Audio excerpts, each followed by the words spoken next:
20 minutes. So we're going to start maybe with Sarah. Oh, geez.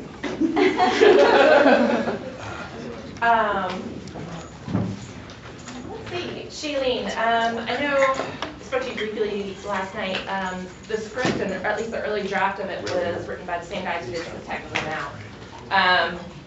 And obviously that's a great film, and Miles is in it, which Miles is also in Divergent. Yes. I kind of wanted to go around and say, why isn't Miles in this movie? Because he's in everything. He actually has a cameo. He walks by in the background. Oh, really? Everybody researching. Yeah. No, he's not in this film because there wasn't a role for him. It's mostly a joke question. Sorry. There aren't that many. The Fault in Our Stars is such a small movie. Like when I was. It's true, there are not a lot of characters. When I was watching Divergent, I just kept being like, so many people in this movie have lines. Yeah. How do they Like, fit these many? yeah, there's like 60 people with lines. We have like 6 people with lines in our Yeah. movie. The difference is there were 60 people with lines in Divergent, but everyone only had one line. Yeah. Right, So right, maybe there's 6 people, but everyone has one line. Yeah. Do you know how Scott and Michael were chosen to write the script? I know a little bit about it. Do you? No. They were chosen because of the facts. Yeah. Yeah, I mean, they were. Wig and Isaac, who produces the movie, were looking for people who were good at book to movie adaptations, but who also. My main concern to them, the main concern that I had expressed, was not with preservation of the story, but with preservation of the tone, which I thought was going to be really difficult to do. And I was worried the tone would get watered down, or and so. They talked to a bunch of people, they sent me a bunch of scripts, we had a lot of conversations, and then they finally said, we met with Weber and Newsbetter, and they had an amazing take, and we think that they are the right people, even though they aren't, initially they sort of wanted a writer, director type of person. Yeah. And they said, we really believe that they're right, and I was, they wrote 500 Days of Summer, and did you like that? And I was like, yeah, I like that. And they were like, well, read this script for this movie, The Spectacular Now. And I read it, and I was like, yes, those guys. So Yeah. Because I've read the book, The Spectacular Now, and it's very, very different. But they captured something that was really essential, tonally, which is much more interesting to me than capturing story. And so I just, and then they wrote Much harder. much harder. And then the first draft of the script was like finished. It was like perfect. Wow. Okay. Was there actually, did you have a draft of this Imperial Affliction? Do you have? No, I mean the only parts of an Imperial Affliction I ever wrote are the parts that appear in the book, and then the parts that appear in the movie. In the movie, Hazel is reading an Imperial Affliction, so I wrote 3 pages, right? 3 or 4 pages. I have a copy of the fake Imperial Affliction Me book, too. and it's just 3 pages that repeats itself. Just 4 pages that repeats for 700 pages. Yeah. It's really meta. It's a beautiful novel. It's a little repetitive toward the end, but it's a great book. The whole thing's a little repetitive. The first 4 pages are awesome. The first 4 pages are wonderful. And it just kind of does feel like it's trotting some of the same territory. By the end, you really know what's going on. Yeah. You got it down pat. Yeah. Yeah, so I mean, I wanted an Imperial Affliction to be an imaginary book because I think there's a perfection to books that don't exist that can't happen for books that do exist. And I really I liked that idea. I liked it thematically, but then I also wanted, I also just didn't feel like I could write it, How do you tap into the feelings of like neighbors talking to each other? I mean, you seem to have gotten that down really well. Yeah, I don't. I mean, I don't know anything about how they talk to each other. All of my friends are in their late 30s, and we have kids, and all we ever talk about is like what preschool our kids are going to go to. But I read a lot Is of. that your next book? Yeah, it's going to be like which Indianapolis preschool makes the most sense for my 2-year-old. It's going to be the stake's going to be so high. I read a lot of comments, YouTube comments, Twitter posts, Tumblr posts that are written by teenagers, obviously, just in the course of my work. But the main thing for me is that the emotional truths are there, and that's all that really matters.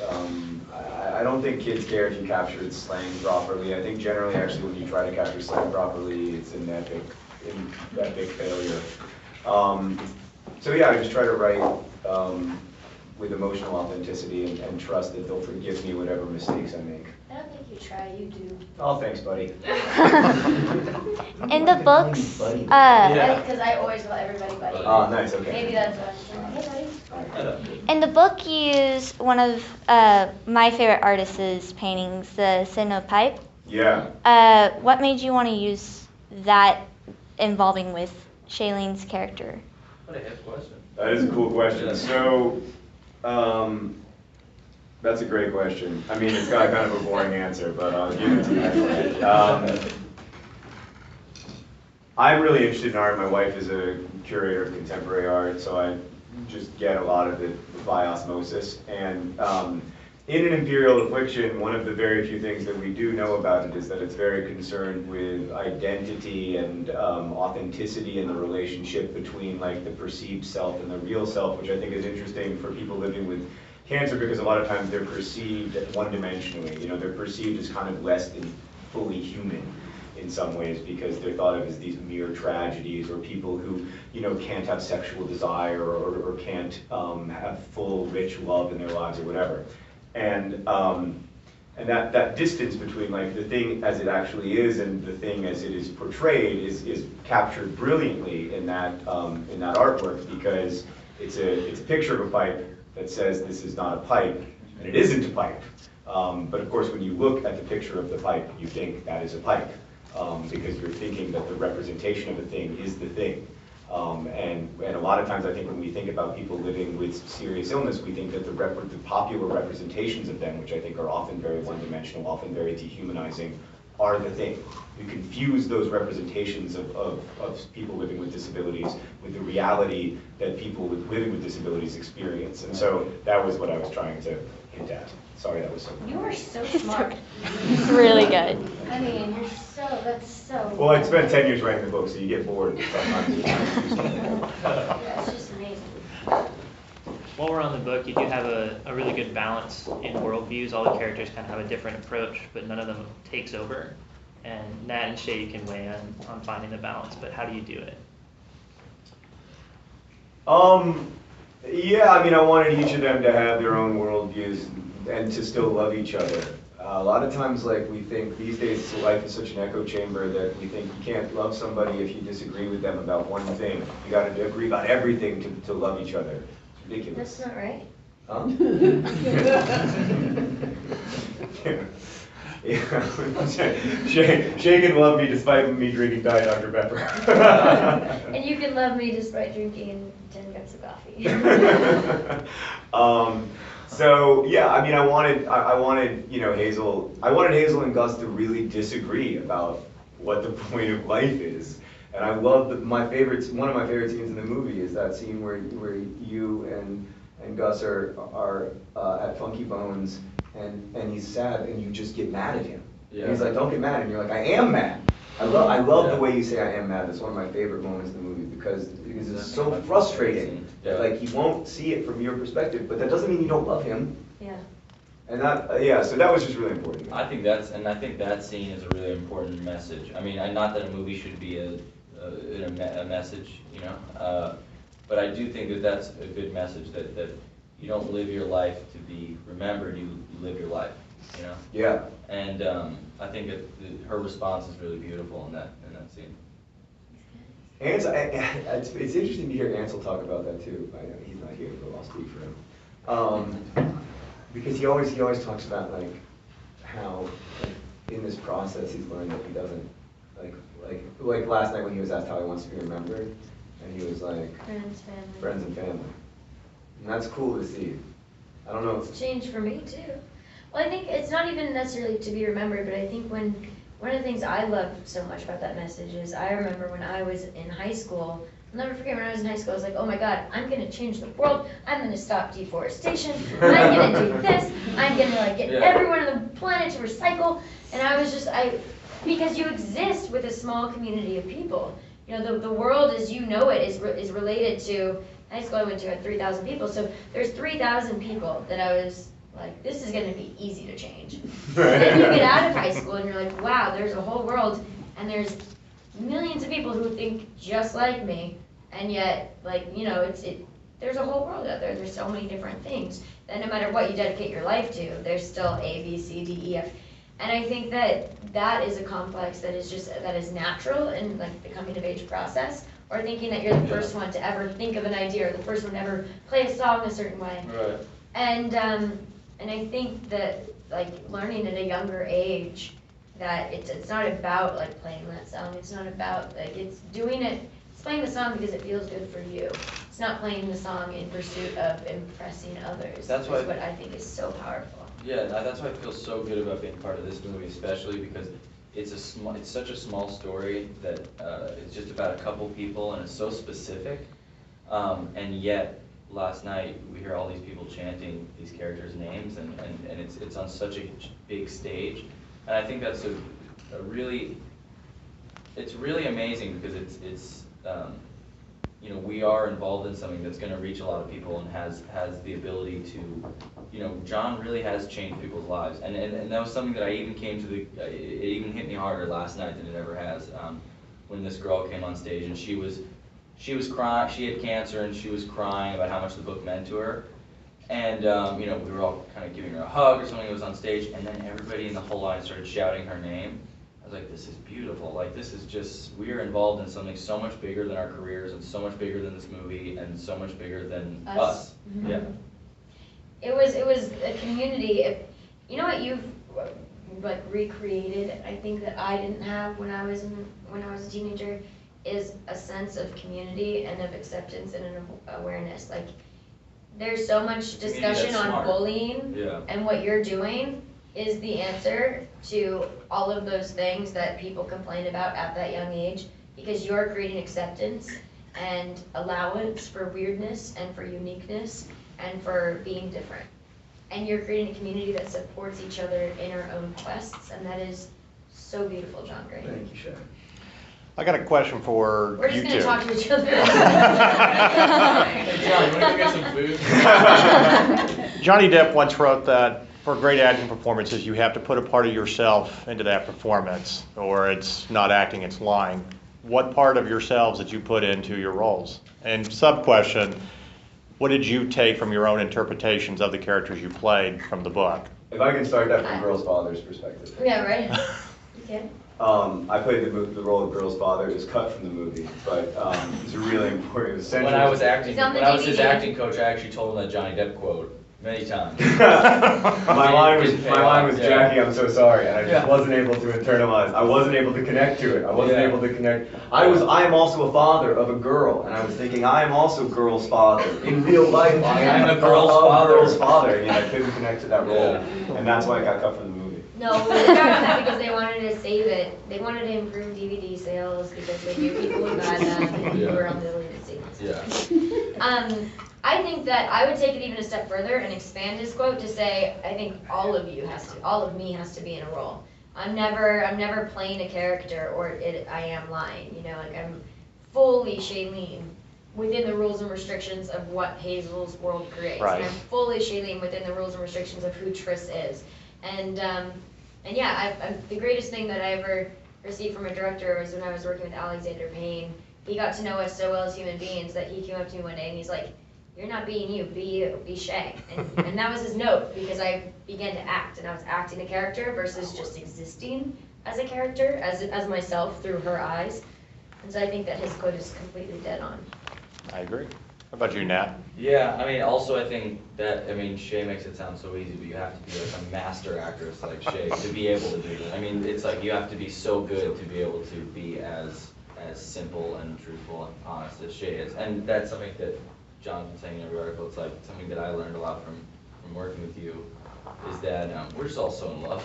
We are. We're super fond of each other. This is like our last press conference, our last day. But I mean, it really is that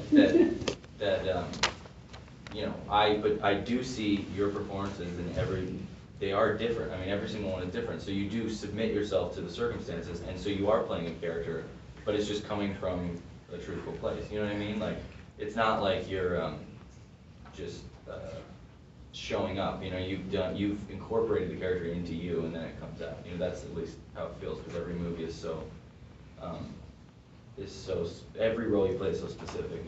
But I mean, for this character, for me, it was basically just, I really connected to using humor to deal with pain, which is something that I've done my entire life.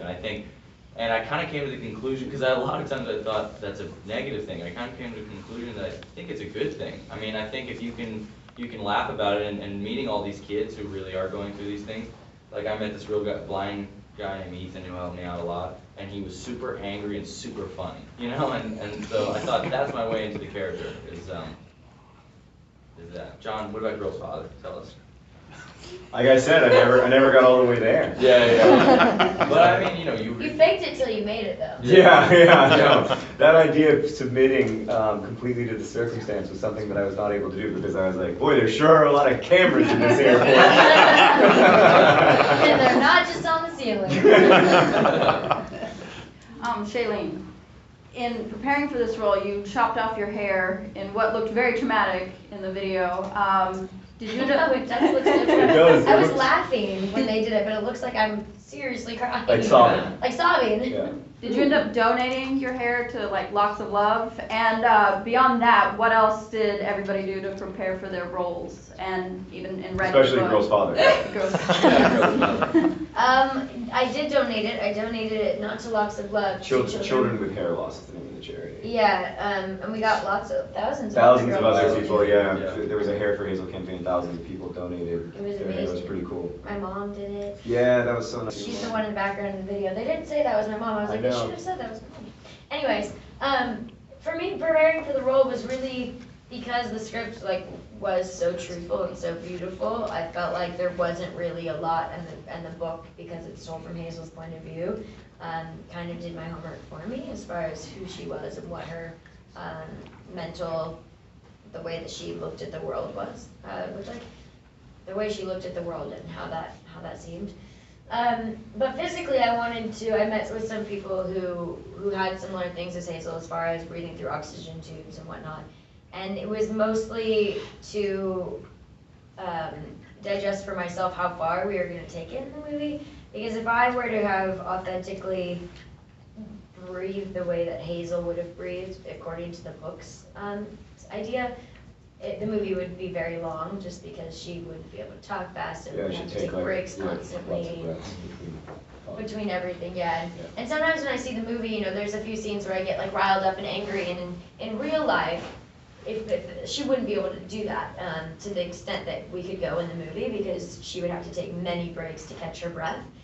But visually, there's sort of always a compromise, when you do make something into a cinematic experience. So that was something that I was really particular about, picking certain scenes to show that, so that it still came across, but not necessarily every scene, so that there was still something special, and like the Anne Frank house when she's going up the stairs, that really gets to people, because you haven't seen her in that way before, which I thought was really important.